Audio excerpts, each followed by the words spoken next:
आज के वीडियो में हम लोग फंक्शन फलन के बारे में पढ़ेंगे, क्योंकि मैथमेटिक्स का ये कॉन्सेप्ट फलन फिजिक्स और केमिस्ट्री में बराबर प्रयोग में आते रहता है।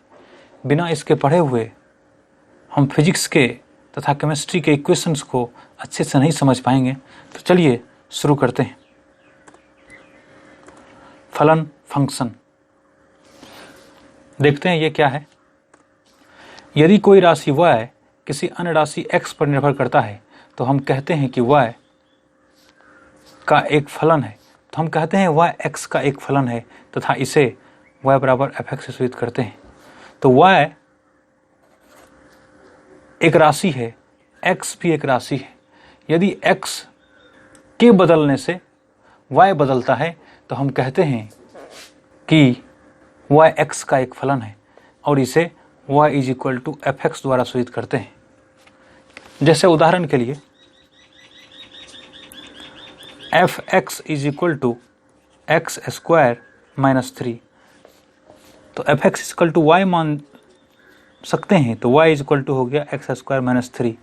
अब हम यहाँ देखेंगे कि जैसे जैसे x को बदलेंगे वैसे वैसे y बदलेगा। जैसे जब x = 1 है तो y = हो जाएगा 1 का स्क्वायर - 3, तो ये हो जाएगा 1 - 3 = हो गया -2। जब x = 2 है तो y = हो जाएगा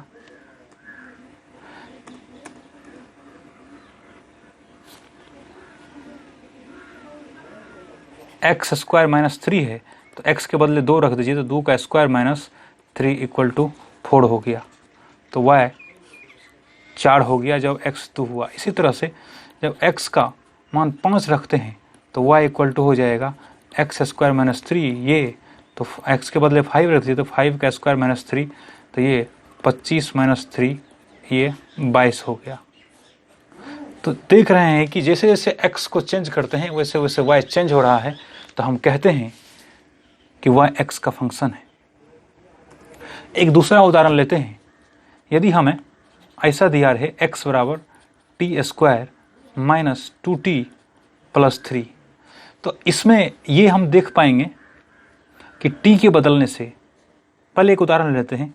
जब t = 0 तो x क्या हो जाएगा, x हो जाएगा 0 का स्क्वायर, क्योंकि t स्क्वायर है, 0 का स्क्वायर - 2 × 0 + 3, तो ये हो जाएगा आपको 0 - 0 + 3 = हो गया 3।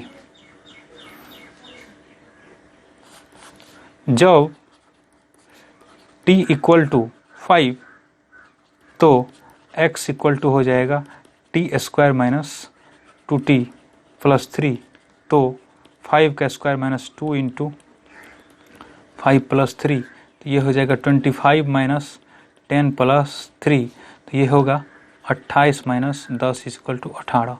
तो यहाँ भी देख रहे हैं कि जब t को चेंज करते हैं तो x में परिवर्तन हो रहा है, तो ये कह सकते हैं कि t जो है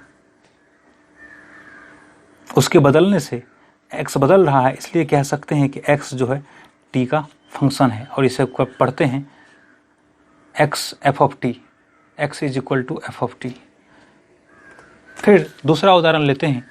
हम लोग sin थीटा cos थीटा के बारे में पहले से परिचित हैं। यदि हम लिखें x = sin थीटा, तो जब थीटा = 0 डिग्री तो x = हो जाएगा sin थीटा = sin 0 डिग्री, और sin 0 का मान 0 होता है, तो x 0 हो जाएगा जब थीटा 0 होता है। जब थीटा = 30 डिग्री तो x हो जाएगा sin 30 डिग्री, और sin 30 का मान होता है 1/2। थीटा = 90 डिग्री जब होगा तो x = हो जाएगा sin 90, तो ये हो जाएगा 1। तो इस प्रकार से ये देखते हैं कि थीटा के बदलने से x बदल रहा है, इसलिए हम कहते हैं कि x जो है वो फंक्शन ऑफ थीटा है, अर्थात थीटा का फंक्शन है। ये इस तरह से फंक्शन के बारे में समझते हैं। अब कुछ उदाहरण ले लेते हैं। एग्जाम्पल, यदि y equal to t square plus 2, तो 1 नंबर में y का मान ज्ञात करना है t बराबर 3 पर, 2 नंबर में t बराबर 5 पर। तो सॉल्यूशन में 1 नंबर में देखते हैं कि y इक्वल टू दिया है टी स्क्वायर प्लस 2, तो t बराबर 3 पर हो जाएगा, t बराबर 3 पर y इक्वल टू हो जाएगा 3 का स्क्वायर प्लस 2, तो ये हो जाएगा 11। दूसरा नंबर में t बराबर 5 पर हो जाएगा y इक्वल टू 5 का स्क्वायर प्लस 2, तो ये हो जाएगा 27। तो इस तरह से ये मान निकल गया। अब एक ग्राफ से समझते हैं। मान लिया जाए ये x अक्ष है और ये y अक्ष है। ये एक समान सा कोई फंक्शन है y इक्वल टू fx। ये कोई बिंदु है x इक्वल टू a और ये कोई दूसरा बिंदु है x is equal to b। तो इसके मान को कैसे लिखेंगे? तो चूंकि ये y बराबर fx का ये ग्राफ है, तो जब x बराबर a रख देंगे ना, तो ये ग्राफ का ये बिंदु x बराबर a पर y बराबर fx के मान को बताने लगेगा। अर्थात ये कहें कि x बराबर a पर y इक्वल टू हो जाएगा fa, x बराबर b पर y इक्वल टू हो जाएगा fb। तो यहाँ x कोऑर्डिनेट a है और y कोऑर्डिनेट यहाँ हो जाएगा fa। इस तरह से इसको लिखते हैं। यहाँ x कोऑर्डिनेट b है और y कोऑर्डिनेट हो जाएगा, जो y बराबर fx में रखने पर प्राप्त होता है, तो यहाँ प्राप्त हुआ है fb, तो ये हो जाएगा fb। इस तरह से इसका कोऑर्डिनेट हो जाएगा bfb।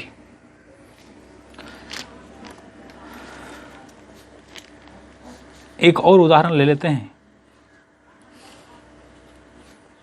ये x अक्ष है और ये y अक्ष है।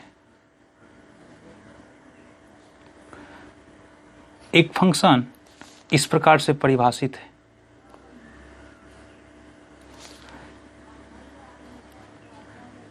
ये जो है ये यहाँ 5 को बताता है ये, और ये जो है ये 8 को बता रहा है। ये बिंदु 2 है, ये पॉइंट जो है 6 है, ये पॉइंट जो है 9 है, और ये पॉइंट जो है 10। ये y इक्वल टू fx का ग्राफ है। तो क्वेश्चन ये है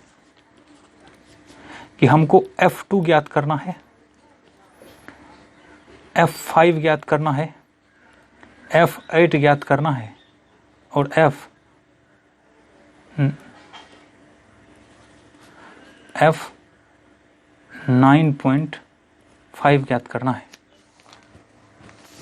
तो देखिए f2 ज्ञात करने के लिए x यहाँ पे 2 है, क्योंकि y बराबर ये fx का ग्राफ है, तो x को अगर दूर रख देंगे तो वही उस बिंदु के लिए y हो जाएगा। तो यहाँ देखिए x जब दूर रखते हैं तो ये जो पॉइंट है ये 5 से मिल रहा है, तो इसलिए f2 इक्वल टू हो गया 5। f5 इक्वल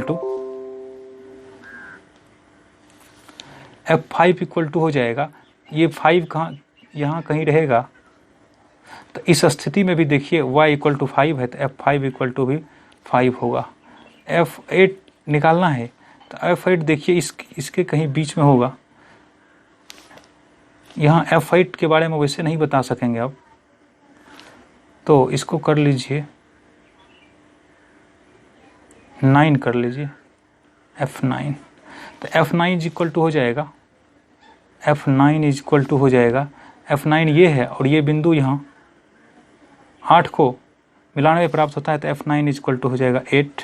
इसी तरह से F9.5 देखिए ये 9.5 इस 9 और 10 के बीच में होगा तो यहाँ इसका मान में हो जाएगा 8।